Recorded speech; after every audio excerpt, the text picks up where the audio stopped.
안녕하세요. 아침이 바뀌면 인생이 바뀐다라는 믿음을 주는 남자 아알람 장한식입니다. 오늘 여러분에게 공유하는 내용의 책은 고구려의 역사에 개입인 낼 광개토 대왕의 역사를 담은 한 권으로 읽는 이야기 한국사라는 책으로 신선한 아침을 열겠습니다. 고구려 제19대 임금인 광개토 대왕은 고국양왕의 아들로 드넓은 만주 땅을 차지하여 고구려를 동북아시아 제1위 국가로 만들어 놓았다. 왕이 되기 전의 이름은 담덕이었는데 어린 담덕은 호랑이를 활로 쏘아 잡을 만큼 용맹스러웠다. 담덕은 12세 때 태자로 책봉되었고 391년 18세에 왕위에 올랐다. 이 무렵에 고구려는 남북으로 침략을 받았다. 담덕이 할아버지 고국원왕 때는 중국 전현의 침략을 자주 받았다. 또 342년 고국원왕 12년에는 연나라의 왕 모용왕이 5만여 명의 군사를 이끌고 국내성에 쳐들어와 궁궐을 불태웠으며 고국원왕의 아버지인 마천왕의 무덤을 파헤치고 시신을 꺼내가는 행패를 부리고 왕의 어머니와 고구려 백성 5만여 명을 볼모로 잡아갔다. 371년 고국원왕은 41년에는 백제의 근초왕이 3만여 명의 군사를 이끌고 고구려 평양성을 공격해왔는데 이때 고국원왕은 앞장서서 싸우다가 전사했다.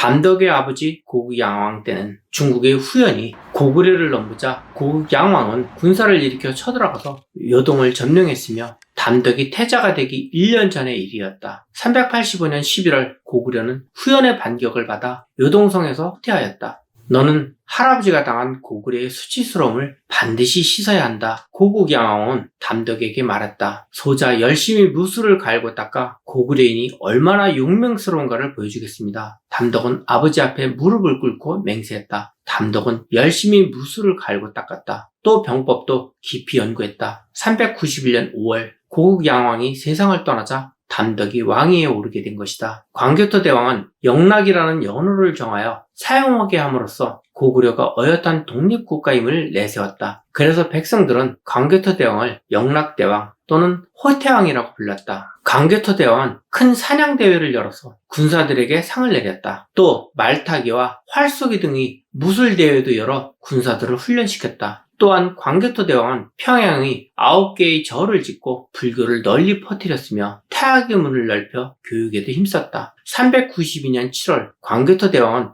4만여 명의 군사를 이끌고 하북의 백제성 10여 곳을 함락했는데 이것은 고구려가 20여 년 만에 거둔 대승리였다. 그해 10월에는 백제의 관미성도 20일 만에 함락시켜서 고구려는 백제 북방의 주요 요새를 모두 뺏어갔다. 광개토 대왕은 그 뒤 백제가 침입할 때마다 격퇴시키고 남쪽 국경선에 7개의 성을 쌓았다. 이어서 북쪽으로 눈을 돌린 광개토 대왕은 395년 12월 북쪽 변방을 괴롭히는 비려라는 나라를 정벌하기 위해 3천여 명의 기병을 이끌고 나가 곳곳에서 적을 무찌르며 진격한 고구려군이 송화강 유역에 이르렀을 때는 6개월도 더 지났다. 그러나 마침내 광개토 대왕은 눈앞에 보이는 비려성을 함락시키고 귀국하였다. 백제의 아신왕이 또 공격해온다 합니다. 이 무렵 백제에서는 진사왕이 물러나고 아신왕이 나라를 다스리고 있을 때였다. 광개토 대왕은 쉴 틈이 없었다. 이번에는 백제를 쳐서 항복바꿔야 말겠다. 수군을 앞세운 광개토 대왕은 말머리를 남쪽으로 돌렸다. 고구려군은 한강을 넘어 백제의 서울 위례성을 포위해버렸다. 백제의 아신왕은 396년 성 밖으로 나와서 스스로 항복했다. 광개토 대왕은 아신왕을 살려주고 그의 동생과 대신 10여 명을 볼모로 붙잡아 고구려로 돌아가는데 이때 고구려는 백제의 58개 성을 정복했다. 한편 아신왕은 일본에 구원병을 요청하고 다시 고구려를 공격할 준비를 갖추었다. 그런데 광개토 대왕이 출전 준비를 하고 있을 때 신라에서 사신이 찾아왔다. 대왕마마, 원군을 보내어 왜구를 무찔러 주십시오. 광개토 대왕은 보병과 기병 등 5만여 명의 군사를 신라에 보냈고 신라에 침입한 왜구들은 고구려군 앞에 맥을 못 추고 달아났다. 고구려군은 도망치는 왜구들을 모조리 무찔러버렸다. 백제의 아신왕은 고구려군이 왜구를 전멸시켰다는 말을 듣고 군사를 거두어 돌아감으로써 백제의 공격은 실패로 끝났다. 광개토 대왕이 남쪽에 신경을 쓰는 사이에 후연의 모영애가 3만여 명의 대군을 이끌고 내려와서 고구려의 북방 요새인 신성과 남소성을 점령했다. 후연을 쳐서 넓은 땅을 차지하고자 했던 것은 내가 태자 시절부터 품었던 꿈이다. 광개토 대왕은 군사로 북방을 정보를 기획하고 6만의 대군을 밤낮으로 훈련시켰다. 402년 광개토 대왕은 마침내 후현 정벌의 길에 올랐다. 광개토 대왕은 6만의 대군을 이끌고 유화를 건너 수군성을 향해 만주벌판으로 진군하였다. 수군성에는 후현의 장수 모용기가 진을 치고 있었다. 광개토 대왕은 화살에 편지를 써서 모용기 진영을 향해 날려보냈다. 어서 나와서 항복해라. 편지를 읽은 모용기는 화가 나서 부하 장수를 성위로 보내 외치게 하였다. 목숨이 아깝거든 빨리 돌아가라. 이때 광개토 대왕이 쏜 화살이 그 장수를 정통으로 맞추자 부하 장수는 비명을 지르며 성 아래로 떨어졌다. 마침내 양쪽 군사가 맞붙어 싸움이 시작되었다. 성에 불을 질러라. 광개토 대왕이 외쳤다. 성문에는 불이 붙었고 고구려군이 기다렸다는 듯이 쳐들어가자 모용기는 패하여 북문으로 달아났다. 수군성이 함락되었다는 소식을 들은 후현의 다른 성주들은 겁을 먹고 달아났으므로 고구려군은 현도성과 요동성도 쉽게 차지할 수 있었다. 그 뒤 광개토 대왕은 후현과 외교관계를 맺었다. 광개토 대왕이 고구려 북쪽에 자리 잡고 있는 동부여를 정벌하기로 하자 이 소식을 들은 동부여의 왕은